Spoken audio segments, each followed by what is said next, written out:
this summer, especially with so many new additions that are going to expand your role in different ways?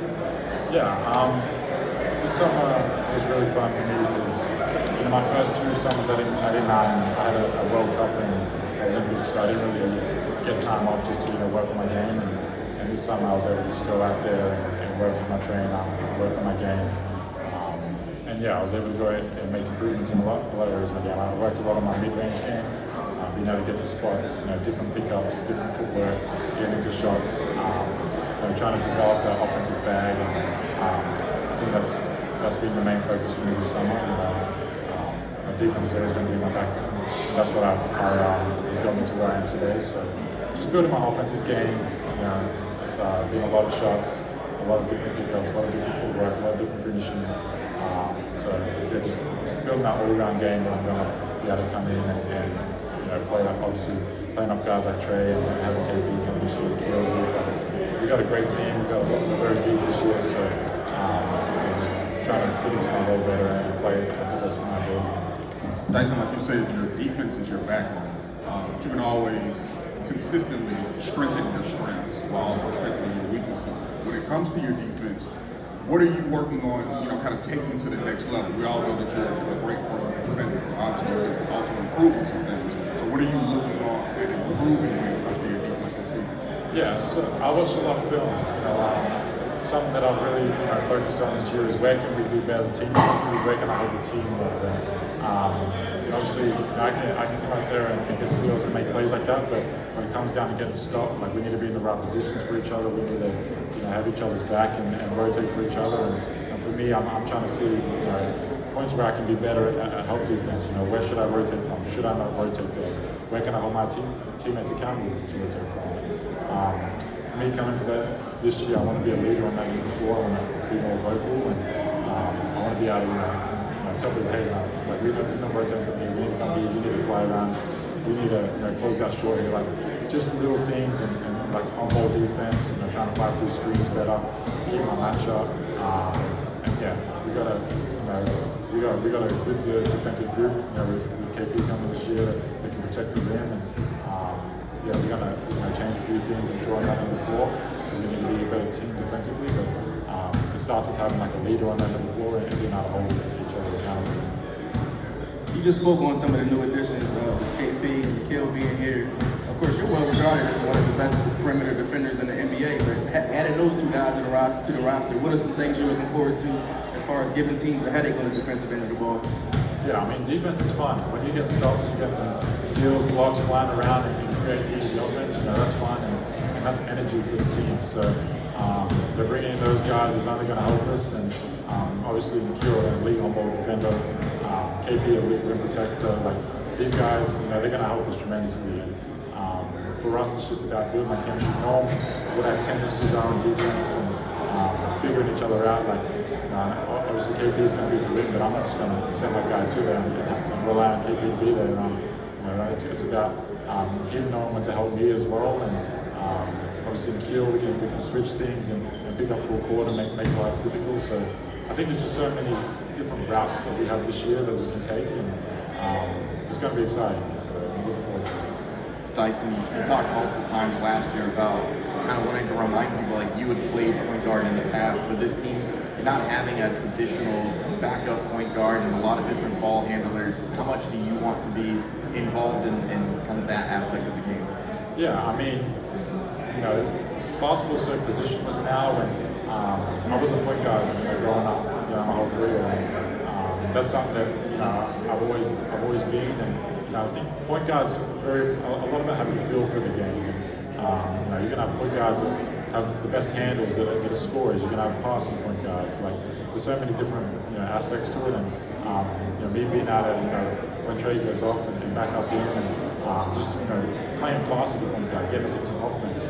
Being able to get downhill, create for everyone. Point guard doesn't have to be the person who walks it up the floor and gets us in a set. And sometimes you've got to do that when teams are going on the run. But it's just about knowing the game, knowing how the flow is going, knowing what the team needs at certain times. And I think one of my strengths as a point guard is just being able to play fast. We got Jalen who can play fast. We got Zach like that. We got athletic wings who can get out and run. And I think, especially like at times in trays off the floor, those are where we can take advantage of, being able to use our size and length and being able to play across. So, me knowing that I can play point guard, and I've done that in the past. I think my years now going to year 4, I'm starting to feel more comfortable with that position.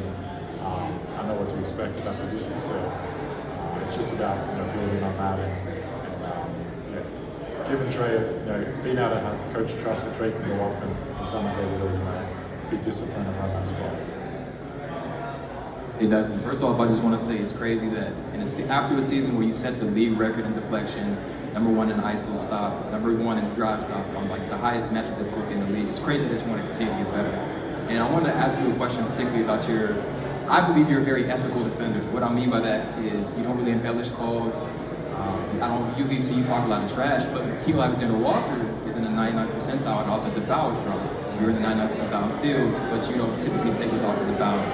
Do you see an area for that to grow in where you might want to manipulate the rules just a little bit? Is that something you think you may add to your game when you're navigating screens and drawing those types of fouls?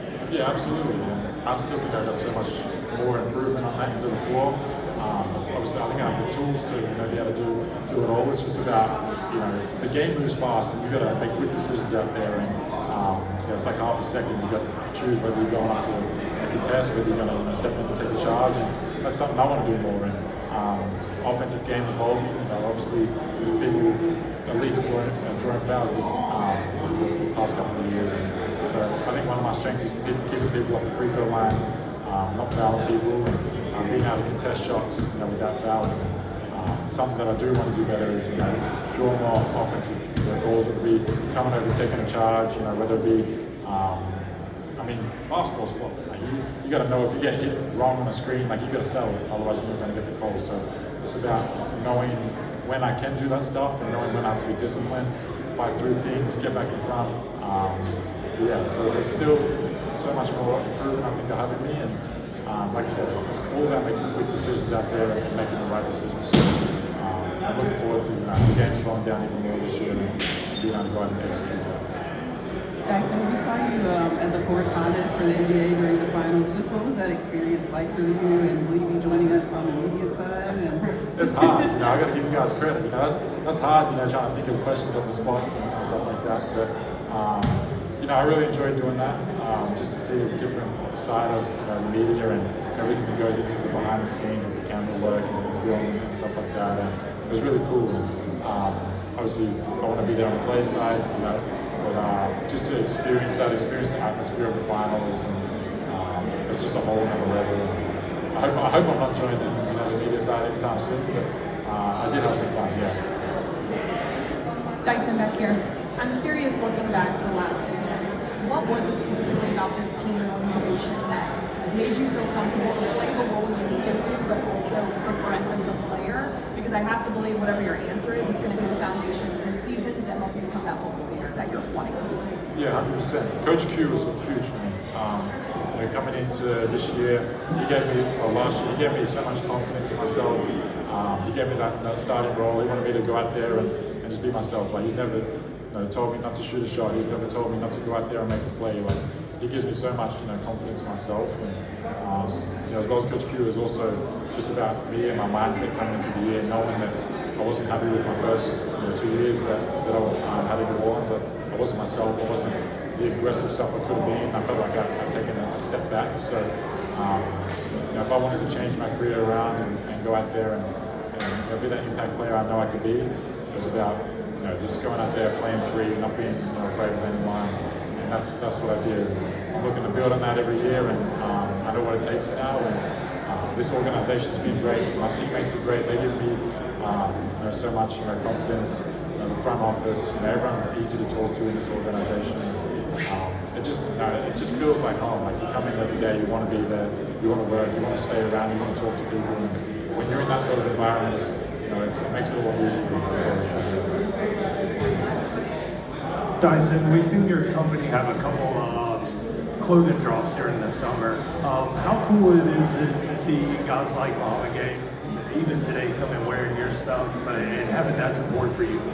It's great. Having my teammates support me with the clothing line. I always show them stuff and they love it. They always want stuff. So I'm gonna continue to get them things. And fashion's like I love doing that outside of basketball. I love my clothing line. Something I've always wanted to do. So to have that up and running and my teammates supporting and people supporting it, it means a lot to me. And it's just one of my passions that I have outside of basketball that I'm able to take my head off, take my mind off the game a little bit and go out there and be creative. Thank you.